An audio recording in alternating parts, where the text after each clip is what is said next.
El señor senador Javier Corral Jurado, del Grupo Parlamentario del Partido Acción Nacional.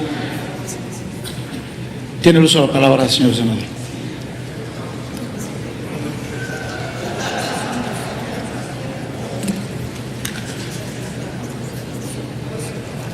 Gracias, señor presidente. Adelante. Honorable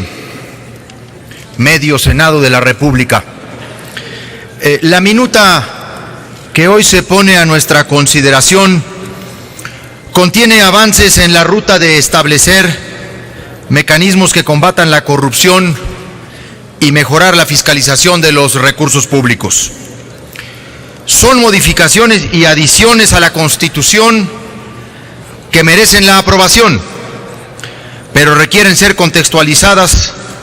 en su verdadero alcance y profundidad. En primerísimo lugar, advertid que se trata de reformas en el ámbito administrativo, no en el ámbito penal, por lo que cualquier interpretación que desprenda de estas enmiendas la sanción de cárcel para los corruptos es una magnificación que le hace daño a la propia reforma. Solo sirve a la confusión y da pretexto al poder en turno para tratar de lavarse la cara de la corrupción que los enloda. El de hoy solo nos marca el largo camino por recorrer para construir una reforma realmente de carácter integral. Es un tramo que tampoco podemos evitar por todo lo demás que le falta y que aquí varios senadores del PAN habremos de exponer en un conjunto de reservas. Las nefastas consecuencias prácticas de la corrupción en el mundo y en especial en México denotan una falta de control institucional y de compromiso de los servidores públicos, no solo con la ética que debiera impregnar el ejercicio de la función pública, sino también con el objetivo mismo del Estado, la procuración del bien común, como uno de sus más nobles motivos. Precisamente es en este contexto en el que debemos valorar en justa dimensión toda reforma en materia de corrupción y que se precie de ser auténticamente verdadera. Debería sustentarse en un análisis exhaustivo de las causas que han llevado al Estado al nivel de descontrol de las prácticas corruptas en cuanto a las condiciones que han propiciado su comisión, como a las manifiestas muestras de impunidad que en ellas se vislumbra. En este sentido, estimo que el cambio de paradigma que se plantea a través del Sistema Nacional Anticorrupción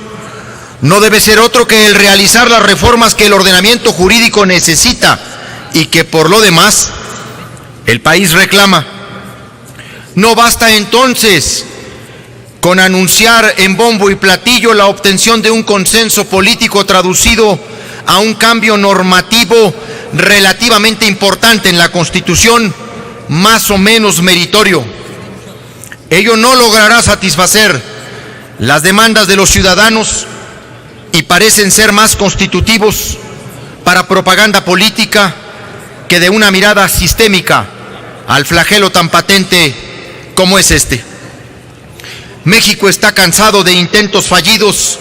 de reformas constitucionales y legales que en la práctica no han significado más que una sucesiva secuencia de reformas insuficientes desde su nacimiento. Pareciera ser, como ya viene haciéndose costumbre en el Congreso, la ley resulta ser el medio idóneo para la declaración de principios y de buenas intenciones, en las que se plasman decisiones políticas carentes incluso de técnica legislativa y con un sustento jurídico que se acomoda a las necesidades político-electorales de la coyuntura. Dicha falta se evidencia, entre otros, en la reivindicación de las competencias de la Secretaría de la Función Pública, mismas que le habían sido abrogadas mediante la reforma a la Ley Orgánica de la Administración Pública Federal, publicada el 2 de enero de 2013. Esta falta en el ejercicio de una función pública que demuestra el Ejecutivo para combatir la corrupción no puede siquiera ser justificada por el Poder Legislativo, por lo que solo resta preguntarse si le es ético al legislador mexicano borrar con el codo lo que ha escrito con la mano y ejercer en forma tan patente la consigna: promúlguese la ley, pero no se acate. En lo estrictamente técnico, considero que no es posible hablar, propiamente dicho, de un sistema nacional anticorrupción eficaz cuando ni siquiera se ha establecido la existencia de indicadores, metas o resultados medianamente esperados con su implementación, o el tratamiento multidisciplinario en la obligación de rendición de cuentas y transparencia en el ejercicio de las funciones públicas, puesto que el solo establecimiento de mecanismos de control no asegura por sí solo el cumplimiento de objetivos por demás inexistentes. Asimismo, extraña la falta de instauración de mecanismos de inteligencia institucional que puedan hacer operativo en la práctica las herramientas de control que se estatuyen con las reformas planteadas. Por otro lado, mucho se ha hablado respecto de las ventajas de aprobar en esta ventana legislativa la reforma que consagra al Sistema Nacional Anticorrupción como una potente señal de actividad del Estado y, por qué no decirlo, como el remedio milagroso que permitirá a México salvarse de la hecatombe en la que se encuentra por estos días. No obstante ello, la falta de legitimidad que viven hoy las instituciones públicas y el descrédito de las autoridades que las dirigen no puede ser abordado responsablemente a partir del ejercicio de la función pública, excluyendo a los principales servidores que las dirigen y que en todo caso están llamados a ser el modelo a seguir, el ejemplo. Es por ello que resulta incomprensible, inadmisible y por lo tanto deplorable que este Congreso de la Unión no se atreva a dar el paso